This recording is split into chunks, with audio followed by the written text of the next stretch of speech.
Exponential and logarithmic functions review on page 6 of the Diploma Review Package Notes. Let's start with an exponential function. Generally, an exponential function is written in the form y equals a times b to the power of x.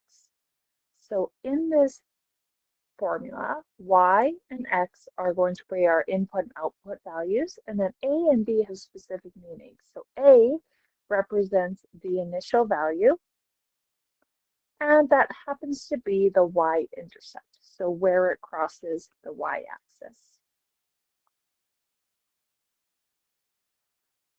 B represents the rate of change. So for this b value, we have two different options. B can either be greater than 1, in which case we will get an increasing function as denoted in the purple, or B can be less than 1, which means we would get a decreasing function as shown in burgundy. So if B is greater than 1, the function is increasing, and if B is between 0 and 1, it is going to be decreasing. Note that we do not have negative b values, so that represents the growth of our function. Okay, so for example 1, it says for the function y equals 2 times 3 to the power of x, state the domain, range, x-intercept, y-intercept, and behavior asymptote, and sketch for the graph. So just one more reminder, for exponential form, it means that x is going to be our exponent, so that's why it's in exponential form. So let's start by actually doing the sketch of the function. Okay, in order to do the sketch, I am going to create an x and a y intercept, x and y axis, and then I'm going to graph it. Okay, so here is my calculator and how you would type that in. You can include the brackets. I just have a multiplication symbol instead. After that, we are going to press graph. So my window settings, or my zoom, I guess I could say right now, my window settings are just zoom standard. So remember to get it back to -10, +10. We could do zoom 6. Okay, so my blue line there is my graph. So a few things that I notice, and when I answer the questions, it will also help me, but the a value in my expression is going to be my y-intercept. So I know that my y-intercept is going to be at 0, 2. So I'm going to plot that point. Here is 0, 2. From there, I have an increasing function, so it's going up, and I'm getting closer and closer to the x-axis. So notice that I put arrows on the end. If I wasn't on my computer, I would do a better job at drawing like a straighter line. It's a little bit bumpy. So from there, let's answer some questions. It says state the domain. So remember that domain is all values that x can take on. So if I look at this graph, it's going to keep going on and on horizontally.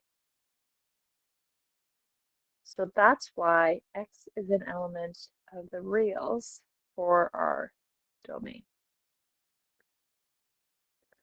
Okay, for our range, now we're talking about y values. So y does not exist below the x-axis. So my range is y is always going to be greater than 0. It also cannot equal 0, so make sure you're specific with that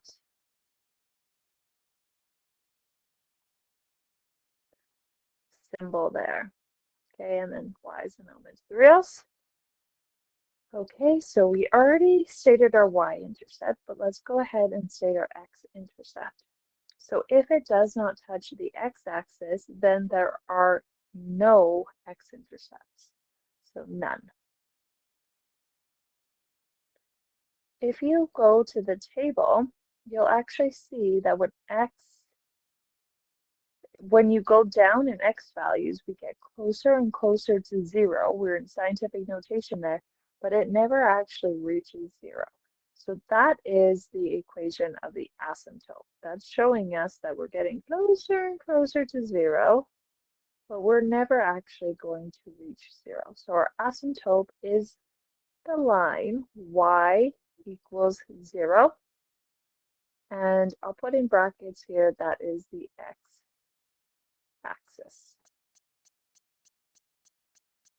Okay, the last piece that we need is the end behavior.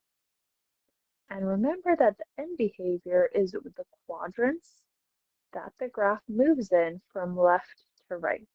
So to label our quadrants, we are going to start with the quadrant where everything is positive. That's quadrant 1. And then we go around counterclockwise counting. So quadrant 1, quadrant 2, quadrant 3, and quadrant 4. So then where does this graph move from left to right?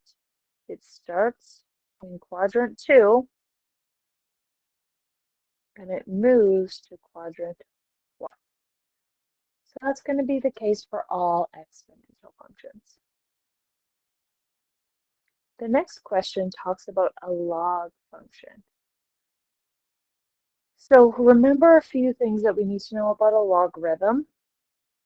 First off, logs typically have a base. So the base of this logarithm is 2. X is what we call the argument. Now, if nothing is written in that base spot, we assume it's a base of 10. If you have an older style calculator, you have to type this in graphic to your calculator by typing in log x divided by log 2. So I'm going to go ahead and do that. I have a newer type of calculator, so your log button is just right here. But for my calculator, because it's newer, I am going to go to math. I'm going to go over, or sorry, down, I guess up.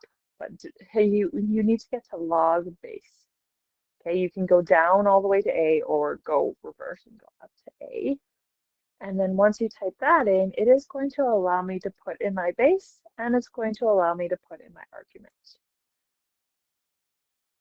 Okay, so back to the question. It says for the function y equals log 2x, state the same things that we did for last question. So I'm going to start by graphing it, and I see I have a new blue line here. Our calculators do the best with the information they can. It looks like our graph stops, right? Like it looks like it stops about here. It doesn't. It goes on and on and on. Our calculators are just having trouble processing that. Okay, and then our x-intercept is 0, 1. And then I kind of swoop, oops, let me try that one again. Swoops up like that. Okay, I put arrows on the end. So now let's go ahead and answer the questions. Keep in mind that log and exponential functions are inverse of each other. That means that a lot of the times the characteristics are going to be reversed. So when we're talking about our domain, our x values, you can see that x cannot be negative. X has to be greater than 0. So that was the same as our y for our previous function.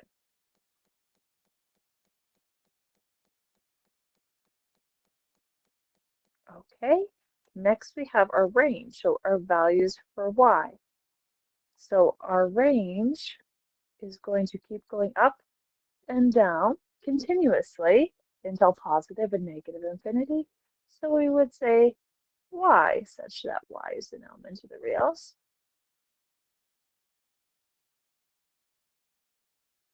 Next up, we have our x-intercept. Most log functions, especially in the scope of this course, are going to have an x-intercept. Oh, I just realized I have my coordinates backwards here. Sorry about that. That should be 1, a 1 and a 0. Our x value is 1, our y value is 0. So our x-intercept is going to be 1, 0. And remember, you can verify that on your calculator. Anytime we're looking for the x-intercept, that's called a 0. So we're going to press 2. And then you have to move left bound of the x-intercept and y bound and press enter. And you will find 1, 0. Okay, for our y-intercept, it does not cross the y-axis, so there are none. Next, we have our end behavior.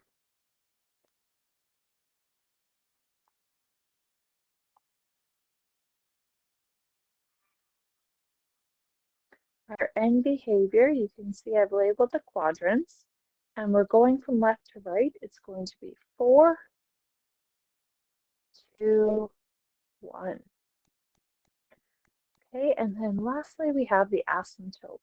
So the asymptote, that line that is getting close to but never actually touching, I'll draw it in here after I spell asymptote. There we go. It's going to be this dashed line here, which is our y-axis. It's also x equal to 0.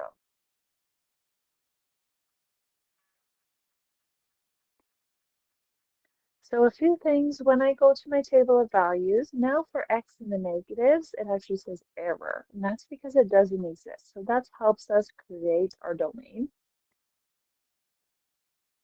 And it also can help us find where that asymptote is, because we can see that at x equals 1, we have a value. But then as it gets closer to 0, now all of a sudden it's an error.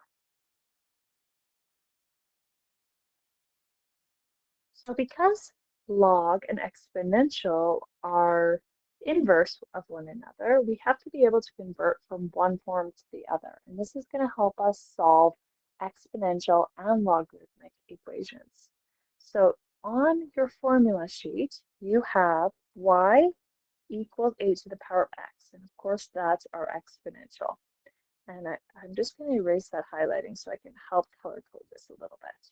So y equals a to the power of x, that's our exponential. And then there's this arrow, x equals log a of y. So to convert it, our y is going to become the argument of our logarithm. The a, the base, is going to become the base of our logarithm, and that's kind of an easier way to remember it too, is the base of your exponential becomes the base of your logarithm. And then the exponent, the x, becomes the other side of the logarithm. So this is a little bit of a puzzle to convert from one piece to the other. The way that I help to remember it in class, especially if we're going from log form to exponential, log base a of y equals x. As I told you, the log kicks the a, so here's my equal sign, the log kicks the a to the other side, which bumps up the x. The y stays while the log runs away. So these are my two equivalent forms as well. So this is on your formula sheet. Just make sure that you're very careful when you are using it, that you put the things in the right spots. So let's start by doing example number 3. It says change to log form. Okay, so I'm going to start by writing out a log because we know we need a log. And then I'm going to remember that the base of my logarithm becomes or my base of my exponential becomes the base of my logarithm. So I'm going to write a small 3 in by the leg of the g. Okay, now I'm going to look at my formula a little bit. I can see that the y is the 5 in this case. So the y is going to become, the 5 is going to become my argument. And then the whole exponent, 2x, is what I have on the other side of the equal sign. And remember, if I switch these, if I put 2x on the left-hand side and log base 3 of 5 on the right-hand side, they would be equivalent to each other. Okay, go ahead and try the next one.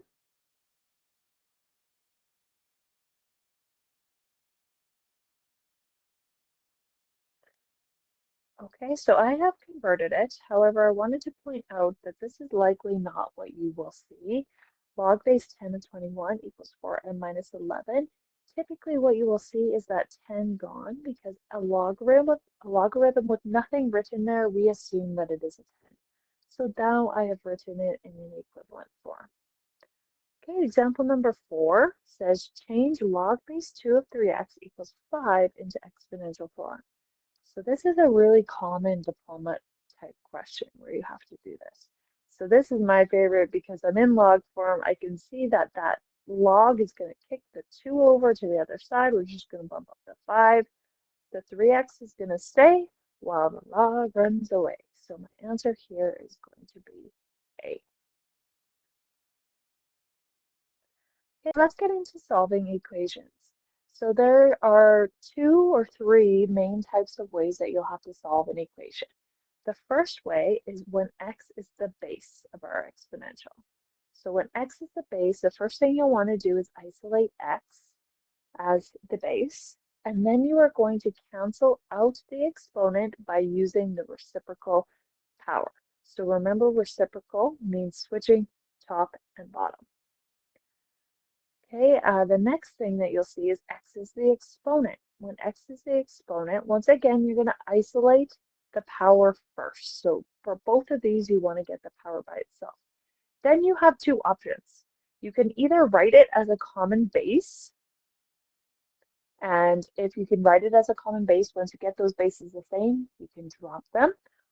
And if a common base is not possible, then you are going to convert it to log form to solve for x. So let's give it a try. The first one, I notice that the x is the base. So this is option number 1 up here. So when x is the base, isolate x. So I need to get x by itself first by dividing both sides by 2. So I get x to the power of 2 over 5 when those cancel out. And then 32 divided by 2 is 16. Okay, after I've done that, it says to cancel out the exponent using the reciprocal power. So I'm going to raise both sides to the power of the reciprocal. So the reciprocal of 2 over 5 is 5 over 2. Okay, when I type this in on my calculator, I have to be quite careful with it. I have to type in 16. I keep forgetting I have a nice fancy calculator now. But for most of you guys, you're going to have to put a bracket 5 over 2, like that. So 5 to the power of 5 over 2 in brackets. Okay, so my answer is 1024. I would like to check my answer, so I'm going to type in the left-hand side of my equation, subbing in 1024 for x. And make sure I get 32. Perfect. I am feeling confident with that answer. All right, the next example says 9 to the power of 2x minus 4 and 27 to the power of 3x minus 4. So now x is the exponent. So it says first isolate the power. We don't need to worry about that because I just have a single power on both sides. But now I'm going to write it as a common base. So 9 and 27 are both powers of 3. In fact, 3 to the power of 2 equals 9, and 3 to the power of 3 equals 27. So what I am doing right now is I'm replacing 9 with 3 to the power of 2 because they are equivalent to each other. And I'm replacing 27 with 3 to the power of 3 because they are equivalent to each other. So now I'm going to go ahead and fill in the rest of the equation. 2x minus 4 for my exponent. Notice how I put the brackets in, and 3x minus 4 for the exponents. So once I have a common base, now I can drop the 3's. I'm not dropping the exponent, just the 3's. So let me cancel those out using a different color. And I'm going to be left with 2 times 2x minus 4 equals 3 times 3x minus 4. So I equate the exponents. And now I'm going to solve. So to solve this, I have to expand first.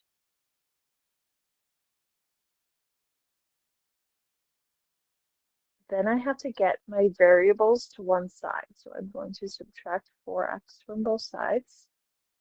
Remember, whatever you do to one side has to be done to the other side. I get negative 8 equals 5x minus 12. Okay, and then I'm going to add 12 to both sides and get 4 equals 5x. And my last step is to divide both sides by 5, and I would get 0.8 equals x. So as always, you will want to check your answer. I will show you another way that you can check your answer. So if you take your original equation and put the right-hand side of the equation in for y1 and the left-hand side of the equation in for y2, and you find the intersection, it will tell you the answer for x. Oops, I think I put that on the wrong spot. Intersection. There we go. Okay, so let's try it. Y equals 9 to the power. If you don't have a new calculator, make sure you put brackets around the exponent.